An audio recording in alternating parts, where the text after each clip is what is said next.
Graça e paz, bom dia.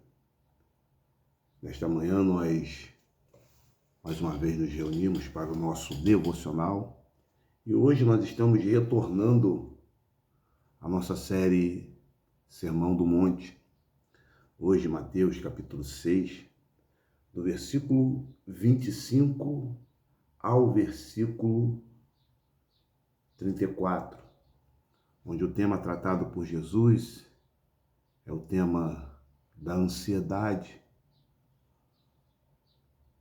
que mostra como nós somos importantes para Ele e também o que nós devemos priorizar.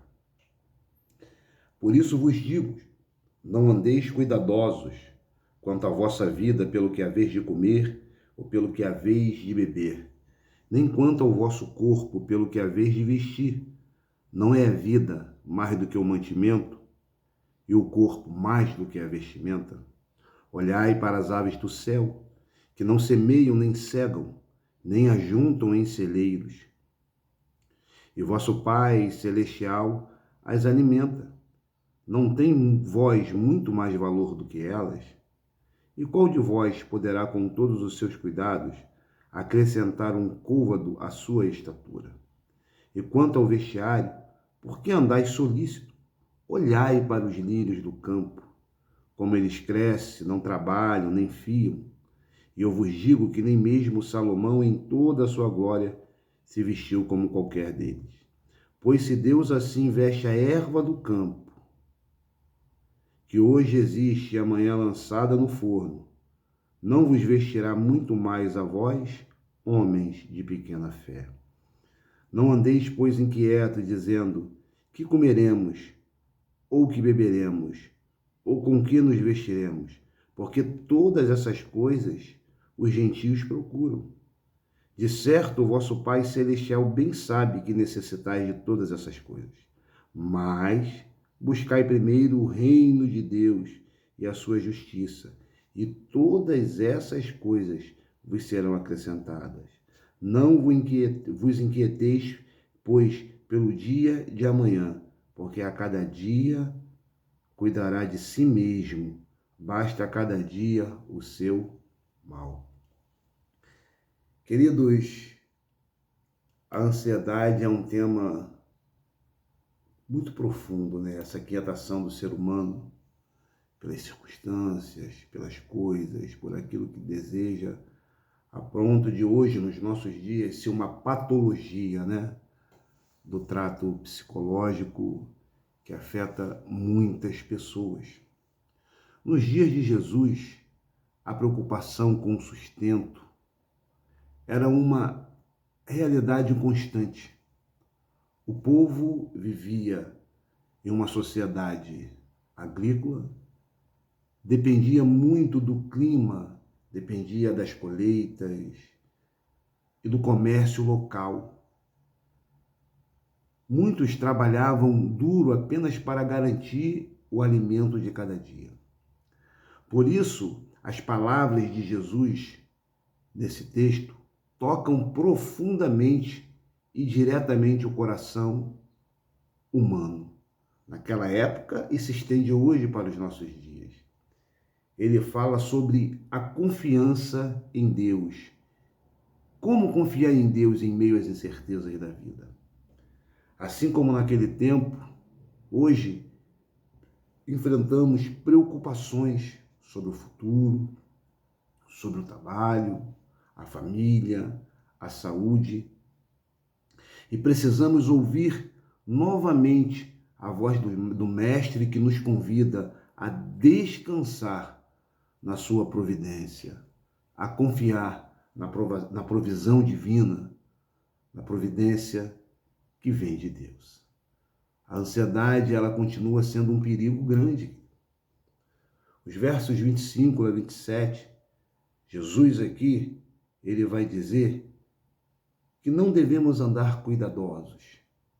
Em algumas traduções vai aparecer ansiosos, em outras, preocupados quanto à vossa vida, pelo que haveis de comer, pelo que haveis de beber, nem quanto ao vosso corpo, pelo que haveis de vestir.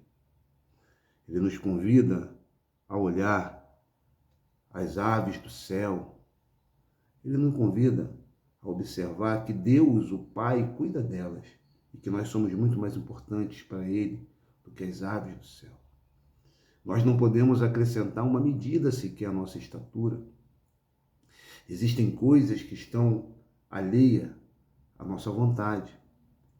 Jesus usa exemplos simples da natureza, as aves, os lírios, que não plantam, não colhem. Os lírios, eles não trabalham, não compram, mas se vestem com extrema beleza. Se Deus cuida tanto, assim com zelo, da sua criação, que diremos a nosso respeito que hoje somos seus filhos. Isso mostra que nós precisamos crer, porque quando confiamos em Deus, aprendemos a descansar, acreditando, crendo, colocando a nossa fé em ação, que Ele tem o controle sobre todas as coisas. E no mundo que nós vivemos hoje, querido, em que as necessidades humanas elas se tornaram muito maiores, né? Antes as pessoas se contentavam com um teto, com uma vestimenta, com um prato de comida. Hoje as pessoas precisam de tantas outras coisas, precisam cuidar muito da sua beleza, precisam de aparelhos celulares, precisam de tantos aparatos para satisfazer essa sua necessidade, tornando ainda essa ansiedade, esse cuidado pelas coisas da vida muito mais asseverado, a ponto de, como já dissemos, muitos estão adoecendo mentalmente por conta dessa ansiedade. Mas nós precisamos confiar em Deus, porque nós temos um grande valor para Deus e isso é demonstrado. No verso 29, ele vai dizer que nem mesmo Salomão se vestiu como a erva do campo, que hoje está ali, depois é lançada no forno para ser queimada. E a beleza dos lírios é tão grande que o Senhor, comparando isso, ele diz que nem Salomão, no esplendor da sua glória, da sua riqueza, se vestiu como os lírios. Se Deus veste essa erva do campo, que dirá nós? E aqui nós vamos ser chamados de homens de pequena fé, porque ficamos observando as coisas nesse anseio, nesse desejo, na manifestação dessa necessidade. E muitas vezes, alguns de nós nos colocamos incapazes de acreditar em Deus, de acreditar na sua providência, naquilo que Ele pode prover e gerar por nós. Deus cuida de mim e de você. Então, o que devemos priorizar? Jesus nos ensina nesse texto que, ao invés de nos preocuparmos dessa maneira com o dia de amanhã, devemos buscar em primeiro lugar o reino de Deus e sua justiça. Porque quando Deus é o centro da nossa vida, quando Deus é prioridade na nossa vida, todas as outras coisas, o próprio Deus se encarrega de colocar em seu devido lugar. Priorizar o reino é confiar que Ele suprirá o necessário. O amanhã pertence a Deus, não pertence a nós. E cada dia ela traz a sua própria medida de desafios. A cada dia Deus manifesta a sua graça. A cada dia nós podemos entender que Deus está no controle de tudo quando confiamos em Deus. A fé verdadeira aprende a viver um dia de cada vez, confiando no cuidado diário do Pai Celestial. O cuidado de Deus está sobre mim e sobre você. Por isso nós podemos confiar que Ele está no controle de todas as coisas. Vença a ansiedade, colocando a sua vida nas mãos de Deus, confiando em Deus e crendo que Ele a cada dia trabalha sobre a sua vida, que Ele cuida de você. Aí você vai aprender a viver cada dia de uma vez. Você vai viver confiando e acreditando que a cada dia, que a cada necessidade, Deus está suprindo sobre a sua vida. Coloque suas vidas nas mãos do Senhor e deixa Deus agir e trabalhar em nome de Jesus. Que Deus lhe abençoe neste dia. Amém.